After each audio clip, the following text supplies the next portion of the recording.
So let's get on with it.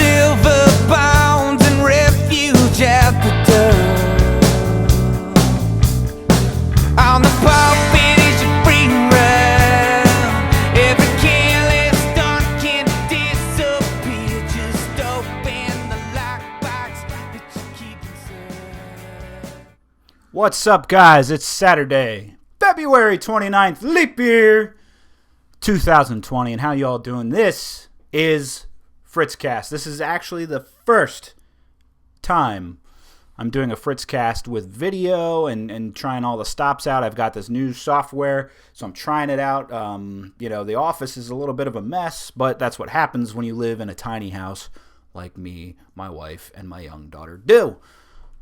So it can't be that big a deal. I've never had to prep for that kind of thing before, so cut me some slack, cut me some break. The reason why this is the first ever video edition of the FritzCast is I put a poll out a while back, last week or so, and I asked if you guys wanted the podcast uploaded to YouTube, and if you wanted it just audio only, or audio and video, and a bunch of you wanted audio and video. I don't know why. I don't know why you want me to be on screen. I've been doing the podcasting thing for 4 years now, almost 5 years, counting, getting pretty close to that. So every once in a while I'm going to have to stop and take a drink, and every once in a while I might have to gather my thoughts, because I'm used to sitting behind this microphone with not looking at myself on the screen, just listening to myself. And now I'm listening to myself, I'm watching myself, and I don't know what I'm supposed to do. I don't. I don't know what I'm supposed to do. And there's probably those of you nerds out there who still are just on audio, and you're like, great, now I have to hear him talk about stuff. This could be pretty cool, though.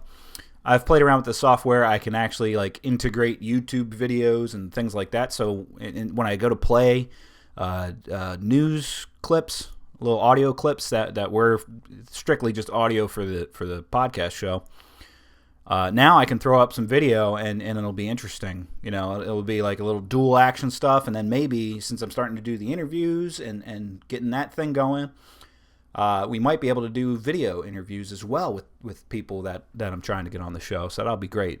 Some of the snags that I'm still working on, obviously, the lighting doesn't look good because my corner desk is jammed in between a window and a window. So we've got natural light pouring in.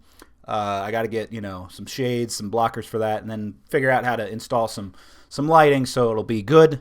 Those are growing pains. I decided the same with the background here with a mess over here and a mess over here. It's junk in the background. I started working on the wall. As you can see, it's the wall of candidates, man. A lot of them are libertarians, but we're working on other ones too. We have Andrew Yang, we have Tulsi Gabbard up here. I feel like a weatherman now, Southeast, it's going to suck for you today, Gary Johnson is probably the only actual yard sign I've had out. And Gene Chirono, who is running for U.S. Senate here in Delaware, he's another sign that I physically had out. The rest of this is I printed it. I'm not going to buy all these signs to throw up on my wall. And nobody has them out to steal. Not that I would do that. I would never advocate stealing somebody's yard sign. But if you picked one up on the side of the road that was just chilling there, I don't see where that would be problematic. I don't see where that would be a problem for real at all. That's actually how I used to get rally signs for other uses. You'd find them on the street corner where people left them, and if they don't clean them up in enough time anyway, they get in trouble. They get fined anyway. So at that point, nobody really cares if you're stealing them or not. Stealing. Anyway. It's been a hell of a week. I've been playing around with this software. It's OBS software. So it's my first time using it. I've had to sit down and play around with it. I had to get the signs ready for behind me because we need some kind of politically backdrop, right? And I'm trying to cover all the bases, I've got a Bernie Sanders sign to throw up there. It kind of makes me throw up in my mouth, but I don't want to put it, but I'll put it up there. I got an Elizabeth Warren one, which even more so makes me want to throw up in my mouth. But I'll put it up there because it's supposed to be a clashing, different political ideologies. We're all fighting over this stuff anyway, right? So that's I think that's a good visual backdrop for the podcast. And for everybody listening, they're like, great. He's talking about stuff and I can't see it. Well, you can. It's on YouTube now. You can watch it on YouTube if you want. If you don't want to watch it, you just want to be a nerd and download it on Apple or Spotify or Google or whatever podcast catcher you use, go ahead and do that. I don't care. I'm doing this because I'm trying to evolve the program, and this seems to be one of the fronts that I haven't tried to evolve it in. So that's what it's going to be. That's what it's going to be. Get used to it, and if you don't like it, don't tune in. I don't care. I don't care. So I want to start with a little bit about FritzCast because this might be bringing in new viewers and new membership, what have you. That's really going to bother me. The sunlight shining down on my face. I should have put a blocker up there. But it was cloudy when I started this shit. So FritzCast. I started it in 2015. It was December 2015. My wife bought me this very microphone that I'm talking into. It's a Blue Snowball microphone. It is a professional quality microphone. It's not $1,000 or whatever. It's like $60 if you want to go out and buy one. And she bought it for me because I always talk about podcasts, radio broadcasting, and how I love this stuff. I'm kind of nerdy like that. I've enjoyed this kind of long form media since I was in my preteen years, which you're talking back in the 2000s for that. It's just something that I've always been interested in. And so that year for Christmas, she bought me this and she said, hey, start a podcast. I had no idea what I was doing. I knew pretty much anybody could have a podcast. So I started diving into research. I got a website to host it. And ever since then, I've been doing a weekly episode. So this is going back to 2015, really. You could call it the start of 2016. And I've been doing an episode every week. Politically speaking, I was that nerdy kid who was talking about politics in middle school and high school for whatever reason. So I wanted to talk about politics. I wanted to talk about current events, things going on, and mostly I wanted to talk about the evolution that I took from being a high school Republican, under George W. Bush and all that, and how I transitioned from that to now I'm a libertarian-ish kind of guy. I say ish because the Libertarian Party, just like your other two parties, while it's different, it still has its issues, it still has its problems, and the liberty movement online can be both a great and terrible place, just like the internet can be. So this was to transition how I got into the liberty movement and more why libertarianism and a more focus on that is a better idea. That's how it started. I've since evolved from that a little bit. For instance, I've actually voted in elections now for libertarian and third-party candidates. I'm a very heavy third-party candidate supporter, and I think that independent media like this, like many other fine programs, the Brian Nichols program, the We Are Libertarians Network, and just people that I've met on Twitter who start up their own shows. Jessica Green, Anarchy Towards, she has a show on YouTube that she does up for a podcast. Tweets by Brit. Brittany's going to be starting a podcast, guys. If you follow Tweets by Brit, she's starting a podcast. Who doesn't have a podcast nowadays? If you don't have a podcast, what are you doing with your life? How do you even talk to people? How do you even do stuff? I don't even know. But that's how it started for me. And FritzCast when I initially started up was going to be, hey, let's have a libertarian purist haven, and I quickly found out, that's dumb. That doesn't work. That doesn't reach out to people, and it doesn't connect with people. And slowly my show evolved from building that echo chamber to, hey, let's divvy the focus to more like, I want to be able to have a conversation with people. I want to be able to talk to people. Not just my own people, not just the people who think like me, not my own little echo chamber that I built up, but I want to be able to talk to somebody who's voting for Bernie Sanders, who's 100% staunchly in Bernie Sanders camp and thinks that that is the way to go. That's the person that I want to talk to because they're different from me. They believe that almost every talking point that Bernie Sanders has is an important talking point and is the way that this nation should handle it. And I am one of those people who maybe back 10 years ago, when they started sharing Bernie Sanders quotes about the Iraq War and how, tax accountability and things like that, let me just put it out this way. In high school, when I couldn't vote, I worked with the local Republicans here in Delaware, and I wanted George W. Bush to win in 2004. I know, crazy. Look at this.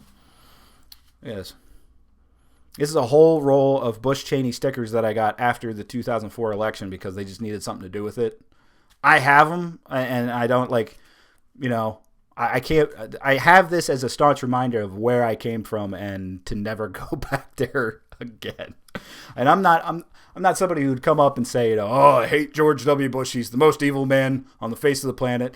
He wasn't a great president, not by a long shot. But I don't think he's evil incarnate either. So if you think that and you think, wow, this guy's full of crap, it's just turn out now. It's fine. But if you want to hear the evolution story, it went from that. It went from I was a door knocker, I was a sign waver, and this as a 14, 15-year-old kid, however old I was in 2004. Or the 2003 cycle for it. Staunchly against John Kerry, but I had not, I didn't know about third party. I didn't know about libertarianism. I didn't know about any of that. All I knew is that is what I did know and what I did research and study and all that. And so at that time, I was a Republican. Okay, 2008 election rolls along, and I voted for Obama. Yeah, I voted for Obama. Sue me.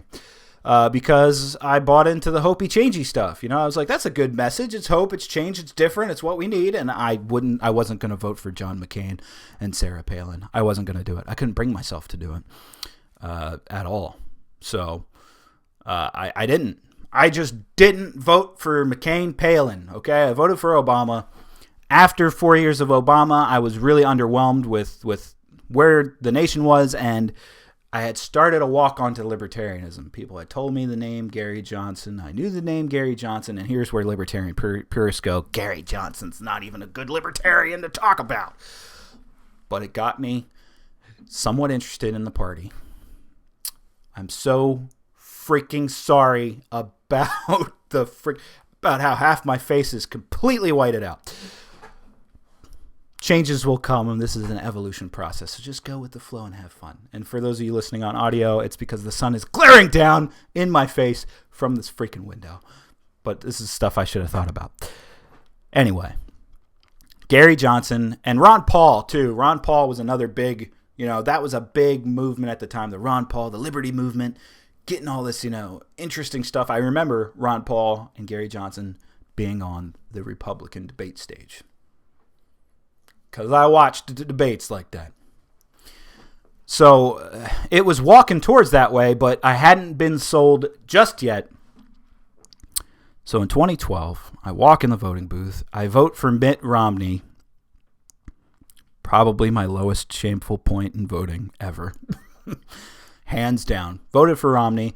And when I left the voting booth and he lost, I really reflected. I really sat down and I thought, you know what? I went in that voting booth and I voted for somebody that I didn't even believe in. It was just, that was the option. The option was, go with Obama, who hadn't changed much. The drone strikes, the warfare, it was still going on. So if that was going on and Obama didn't end it, maybe Mitt Romney would. And that's when I took the full face dive into libertarianism, walking up to the 2016 election where I knew Hillary Clinton wasn't going to consider Hillary Clinton. Donald Trump was looking to be the front runner, but everybody was still in that kind of vibe of this can't happen. It's not going to happen. It won't happen. But there was like 18 candidates that the Republicans had. There were 18 options. And then Donald Trump still marched along week after week, primary after primary, caucus after caucus, winning. And then it came down to him and Ted Cruz, and I was really like, I was like, Ted Cruz has a good point here and there, but he's really annoying as hell. He is. Now he's got a beard, he's kind of more tolerable, but I was like, I don't know if I could even vote for either of those two guys.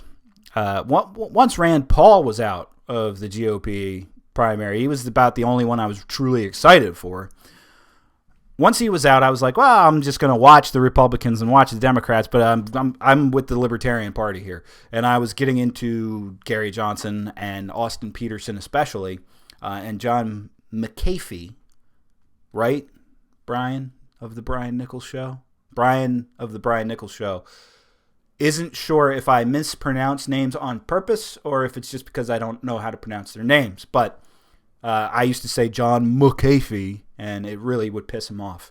So that's for you, Brian of the Brian Nichols Show, or program. But it's really show.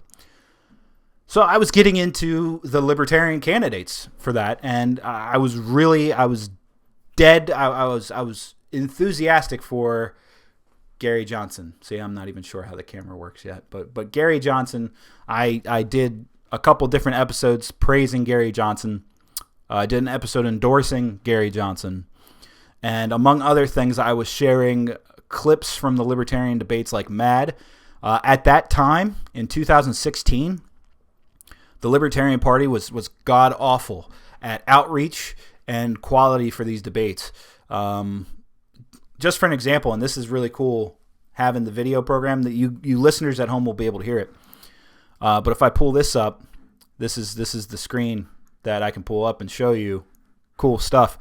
Here, right here that I have highlighted, and I'll pull it up, is the LP 2020 debate. It's in the middle. So I do have to apologize here. It's Vermin Supreme. It's my first time using the software. I was not able to get the audio right. I fixed the audio on all the other clips, though.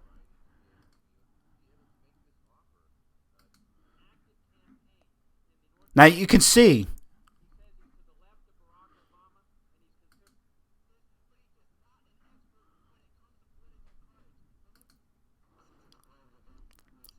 Wow. So I just wanted to show you an example of that, and you heard in the audio there. It's better production. That's a better production quality debate that you can watch right now for the Libertarian Party for the 2020 election season. But in 2016, they were awful. They were static camera, shot on a Sony Handycam with no kind of audio production whatsoever. It was just picking up what was in the stadium on a Handycam. It sucked. It was horrible. The best debate that was produced was by John Stossel. That was on Fox Business, a channel that, if basic cable and people have like some basic TV channels or whatever, Fox Business is probably one that most people don't have. So I took audio clips from John Stossel's debate, and I did 2 episodes highlighting his Libertarian presidential forum that featured Gary Johnson, Austin Peterson, and John McAfee, and shared them on my podcast because, to me, I'm in this liberty movement. I want candidates that are independent, that are limited government, that stick to their true principles, not like what you get in the Republican Party nowadays. You don't get that. And in fact, right now, the Republican Party is a ride or die MAGA re-election train. At any cost necessary. The Democrats are the party that are essentially, in my book anyway, this is the way that I see it, promise you everything, promise that the government will take care of everything, and you won't have to worry about it, which I think is just way too wishful thinking, especially considering what the federal government does right now, what it has its hands in, and what it tries to manage, and terribly, I might add. So that's what got me in this walk to liberty. And I know there's other Americans out there that are in a similar situation. They're sitting there and they're wondering, why should I vote for Donald Trump? Why should I vote for the Republican Party? And then there's others right now, in fact, the next subject that we're going into, who say that the Democratic Party is very, very hypocritical in its messaging, especially over how it talks about, some of the buzzwords and talking points. Think about it a little deeper. The Democrats tell you about how Donald Trump is a threat to our democracy, which everybody knows we're not an actual democracy. We're a kind of democratic republic, representative republic, whatever. It's not a direct democracy, which is a good thing. There's lots of things that are bad that come along with the idea of direct democracy that I'm not going to go into right now. Perhaps it can be a future episode.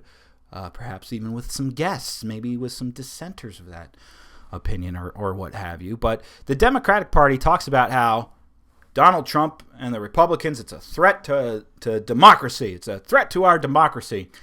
Yet, right now, they're having a fight over superdelegates, blocking Bernie Sanders from becoming the nominee. And everybody who's a Bernie Sanders fan should be pissed off at the DNC, but they also should be questioning why Bernie Sanders keeps going back to the DNC, because he's not actually a Democrat. He's an independent, per se, but he comes to the Democratic platform to run for president because this game is rigged as a duopoly system. Oh my God, he said duopoly. Yeah, it is. It absolutely is. The game right now is us versus them. That's where America stands. And I think more and more you got people like me who say this is idiotic, this is dumb, this is counterproductive, and it's not getting us to where we need to be. And a lot of it hinges on the two-party system. A lot of it hinges on the fact that this is Democrats and Republicans. And now people especially, depending on how things go in the coming weeks, there might be a lot of defining things for America just within the Democratic primary process. Think about Iowa. All right, Iowa, the caucuses, they were a, sorry for my language, shit show.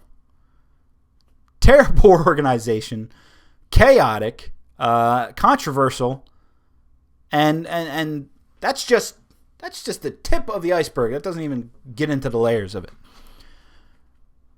It's lucky that Nevada went off without a hitch. My episode last week, prior to the Nevada caucuses, was actually about the 2016 Nevada caucus process, which also was a boondoggle in its own right. It was another chaotic mess that was heavily, heavily criticized. It's not this year because Bernie Sanders organized and got his people out there and took it by storm. He took the Nevada caucuses by storm and walked away with it. But they also had things this year like early voting and ranked choice voting instead of actually going and attending caucuses, which is it's a different story altogether. The Iowa caucuses, you have to go, you have to attend, and it is a mess, as evident from how it went down this year. Really, caucuses should be done away with, and that's another conversation that we could have. And it's something that I will save for another episode of FritzCast, because there's just too much information that we could dive into with that, and there's a lot of different alternatives that we could come up with. But the home run point here, and I hope I'm not doing my Joe Bidenisms so much. I am from Delaware, so it's a Delaware thing. The point is, the process is heavily coming into question, and you have people like Mike Bloomberg coming into this race, having done little to no legwork at all Mike Bloomberg does is piss money away, and that's why probably twice now during this video on YouTube, you've probably seen a Mike Bloomberg ad. Or you go on to Twitter, you go on to Facebook, you get a Mike Bloomberg ad. That's life now because he's got millions of dollars and he pisses it away on viral internet ads and memes and videos and stupid stuff like that, which hasn't been effective in translating to votes at these primaries or caucuses. But it's effective because guess what? Twice now, he's been on the Democratic debate stage, even when I think he's not polling that hardcore. But I could be wrong. I haven't checked the polls in about 2 weeks. I'll be honest with you.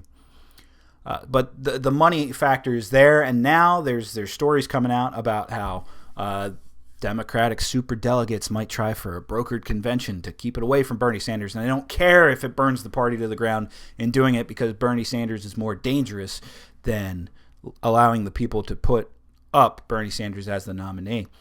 This is very echoing of 2016 when everybody said, oh, this process is rigged against Bernie Sanders.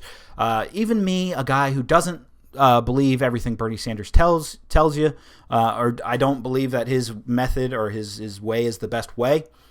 I still think it's an unfair process to the guy, but at the same token, he marched onto the Democratic platform not being a Democrat. This is the second time he's done it. He knows that they don't like him. He knows that they've rigged the game against him in the past, and now you could even suggest are rigging the game against him currently. And to me, that's the definition of insanity. You know this. You know they're not going to play along, and you think that you can just build up the grassroots movement, and that will walk it the way that you want it to walk. That's the plan with Bernie Sanders. That's the process with Bernie Sanders. It was never about him doing anything. It was about him mobilizing masses of people to do it instead. So maybe it's part of the strategy. I don't know. But speaking of superdelegates, sorry, I'd be a bit more organized. But again, this is the first time I'm playing with this stuff.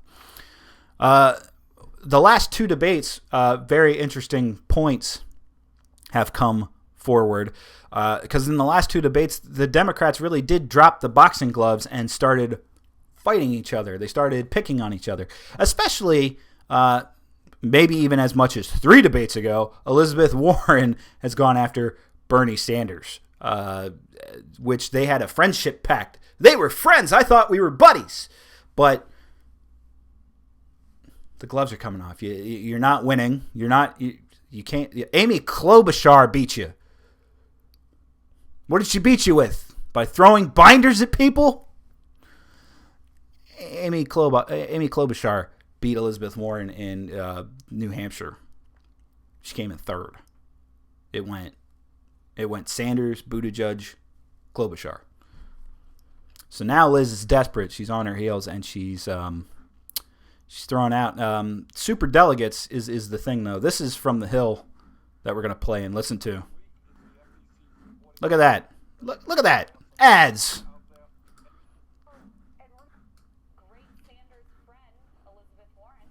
Weighed in on this last night in a CNN town hall. She got a question explicitly about superdelegates from one of the audience members. Let's take a listen.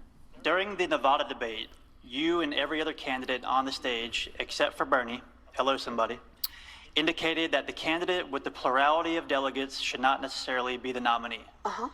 This essentially means the will of the voters could be denied by the superdelegates and the DNC, which is basically undemocratic.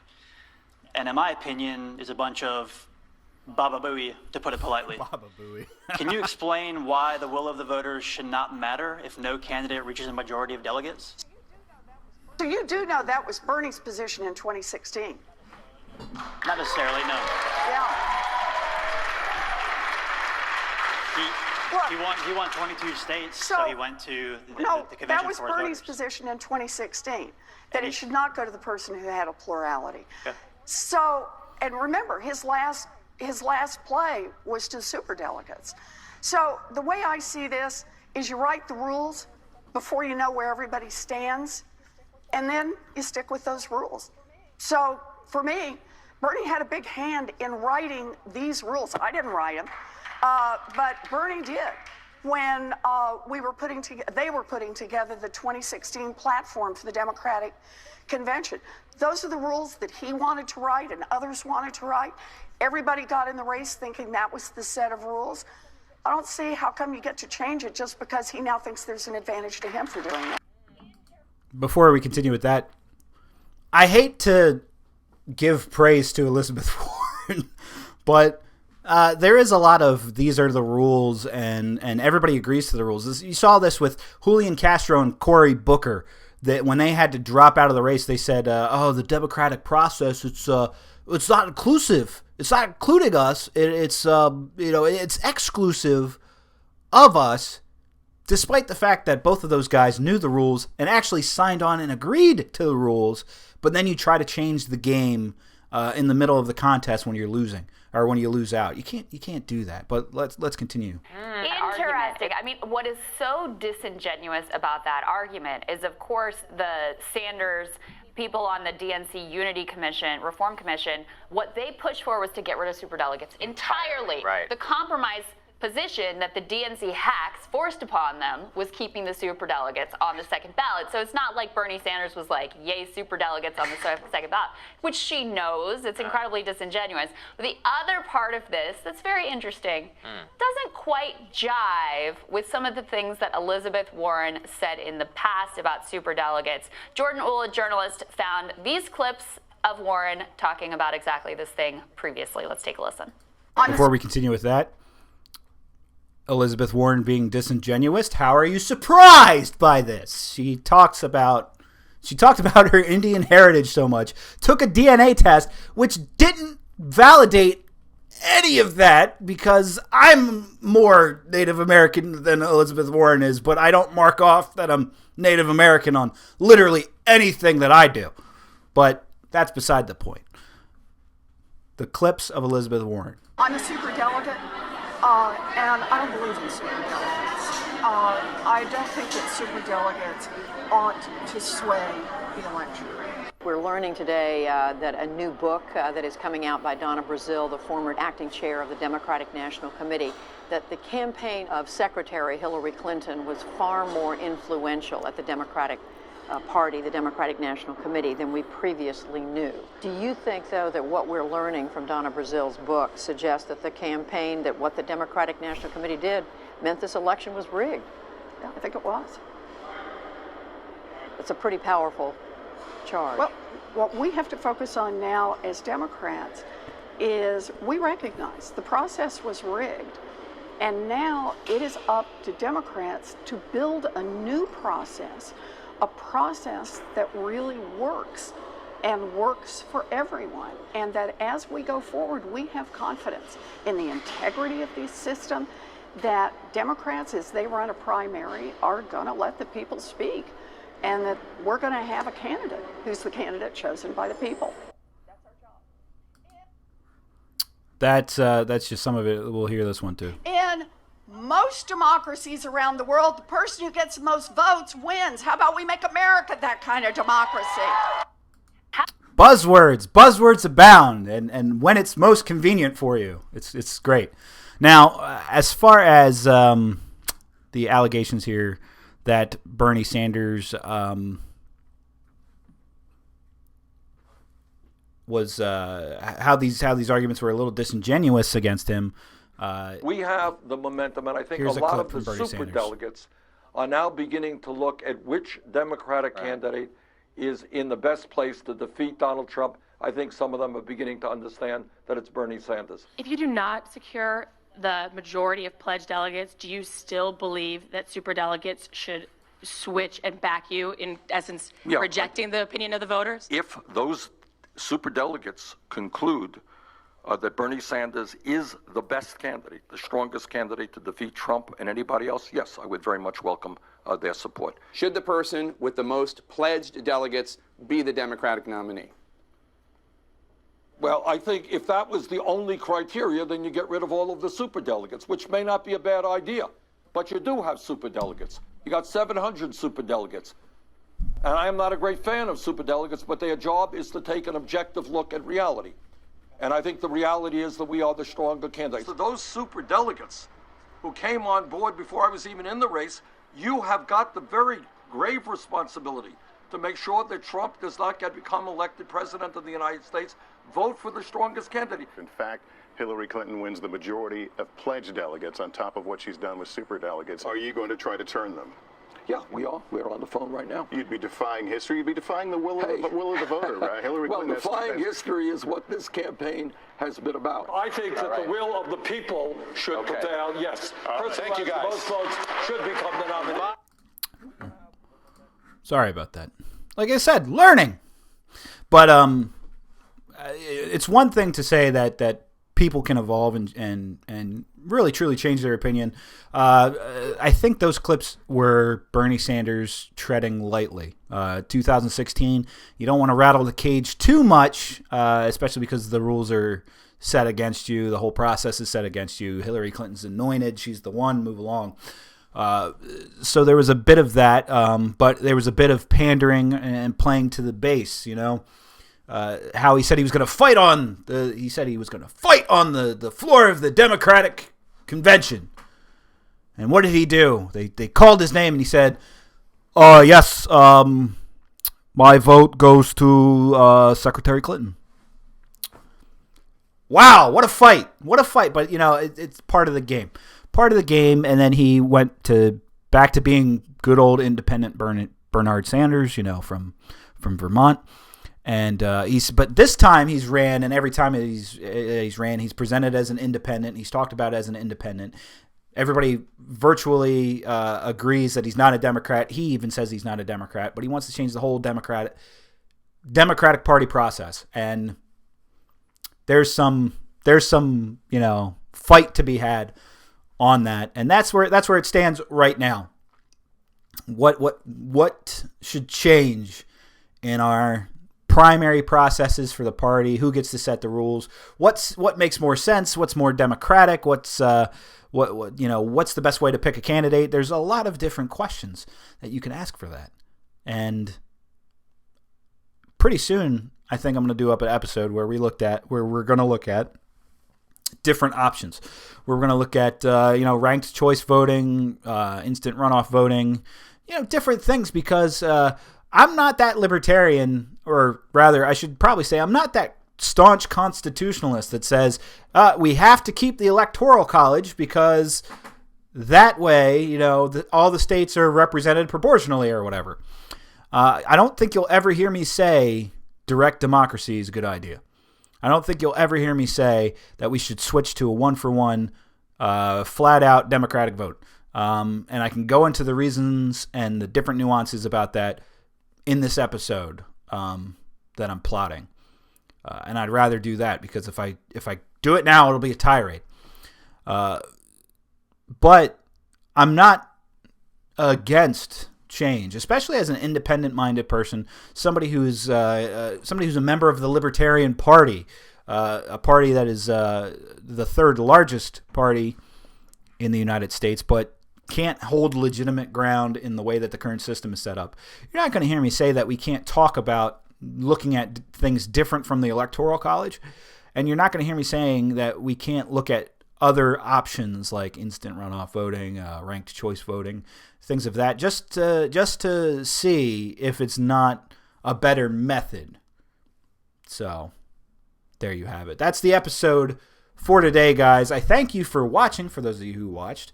Like I said, this is going to be an evolutionary process, including cleaning up the stuff behind me, making it look a little better, working on the lighting, because as you can see right now, it's not sunny as hell. Thank you.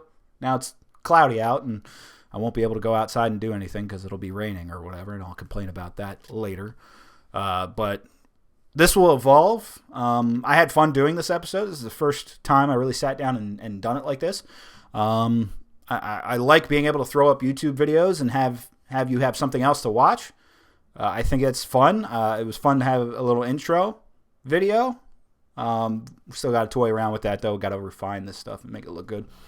But I had fun doing it. So if you like it, go down below, leave a comment, like this, share it with a friend, a buddy, whatever, and then for those of you who want the audio version of the podcast, it's on Apple, it's on Spotify, iTunes. Well, iTunes is Apple. Apple Podcast, Spotify, Google, SoundCloud, most literally every podcast catcher known to man you can find FritzCast on. And, knock something over. You can find it here on YouTube now, and we'll look at branching it out to other platforms for video and all that. But if you like it, let me know below.